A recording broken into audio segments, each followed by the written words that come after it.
Oi, Gernan, boa tarde para você, para quem acompanha o Balanço Geral Pernambuco. No mínimo, uma situação extremamente constrangedora. E só fazendo uma correção, na verdade, no ITB, no Instituto Tavares Buril, descobriram que a digital do Marcos Antônio é realmente a mesma digital que consta na carteira de identidade dele. E foi exatamente a partir daí que o Marcos ele pode ser liberado.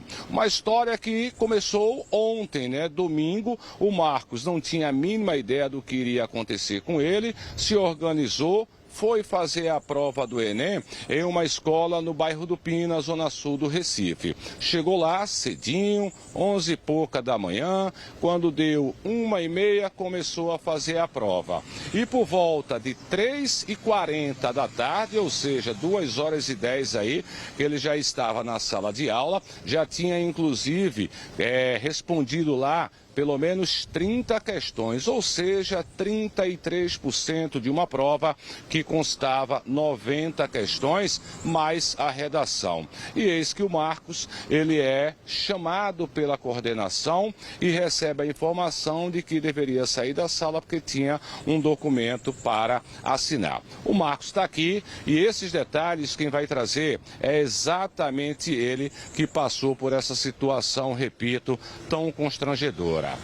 Marcos Antônio Gomes. Seu nome completo, sua data de nascimento, 13 de agosto de 1973. Esses eram os dois dados que batiam com os dados que estavam no mandado de prisão. Mas antes de a gente tocar nesses outros dados aí, vamos falar. Você estava lá, 50 anos de idade, tentando o Enem para ter o seu primeiro curso superior. O que é que aconteceu dentro de sala de aula? Boa tarde. Boa tarde a todos. Então, eu estava, no senhor relator, na 30ª questão, quando a coordenadora citou meu nome. E prontamente ela falou que teria um documento para eu assinar. Então eu me dirigi, com ela ao pátio. Quando eu chego ao pátio, eu sou abordado por 4 policiais militares.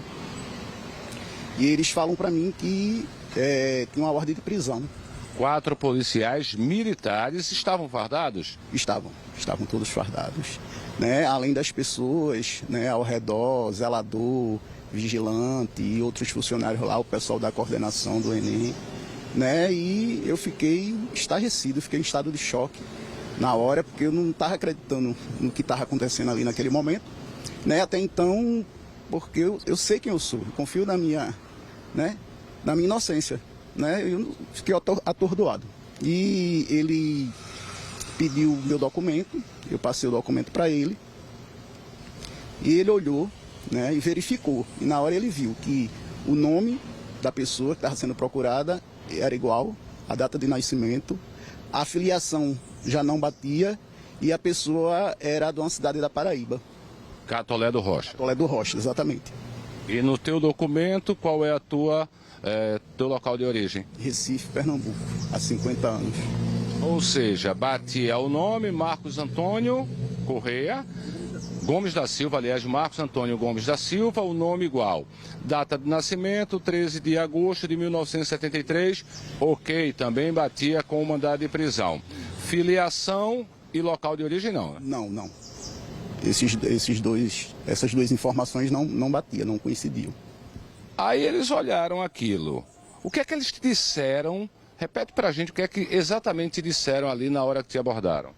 Não, que justamente é o que eu falei, que estava com a ordem de prisão, porém não me esclareceram em momento algum por que seria, o que é que estava acontecendo, E eu fiquei em estado de choque, como eu estou falando, ainda estou muito nervoso, estou abalado, fui socorrido, tá?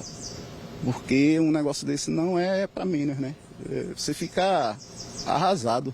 A gente percebe que você ainda está muito nervoso. Eu estava conversando aqui com ele, Gernan, inclusive até para ele tentar dar uma relaxada, porque não é para menos uma pessoa de bem estar passando por uma situação como essa.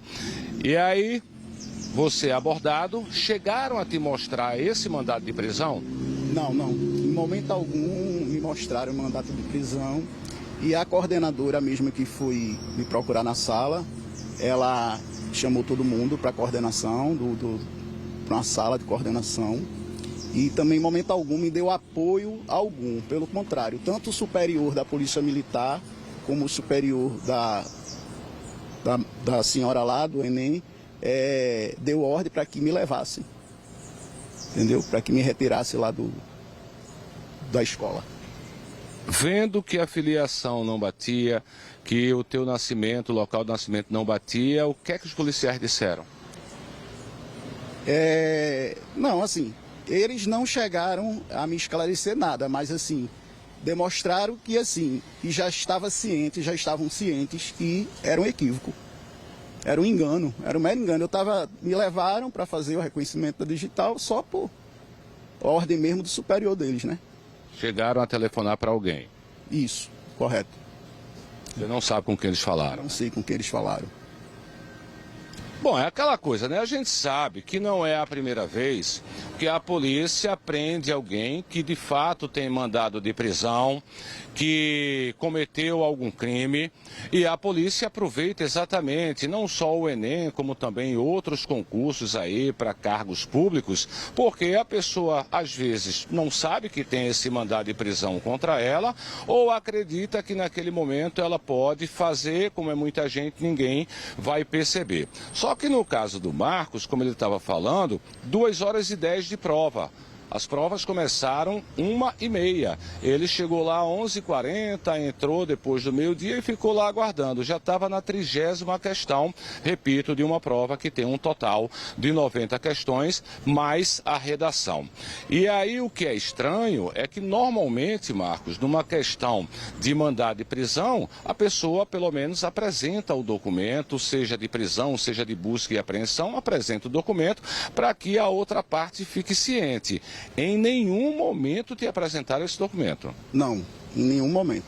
Eu não sei do que se trata, eu não sei o que foi, não sei o motivo. Ou seja, naquele momento você foi detido, mas não sabe se foi por um crime de homicídio, de roubo, de furto, de nada. Exatamente, não sei.